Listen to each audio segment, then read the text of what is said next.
আসসালামু আলাইকুম। ভালো আছেন? হ্যাঁ, দেশে বাড়ি কই? টাকাগুলো তুল, নিচে বই রয়েছে, বিদে দিয়ে দেবো। দেশে বাড়ি কোথায়? ফরিদপুর। ফরিদপুর। আপনি কি জন্মগত ভাবে এই সমস্যা? অ্যাক্সিডেন্ট। অ্যাক্সিডেন্ট হয়েছিল? আচ্ছা,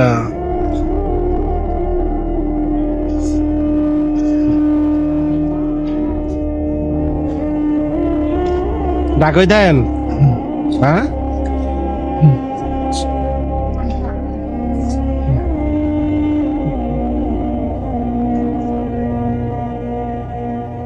তো প্রিয় বন্ধুরা, আসলে ওনার হাত নাই, মানে অবস্থা তো দেখতেছেনি। দেন দেন দেন, সবাই চাইছেন কে? 10 টাকা করে দেন। 10 টাকা করে দিলে তো ওনার উপকার হইতো। হ্যাঁ হ্যাঁ, তো 10 টাকা করে দিয়া দেন।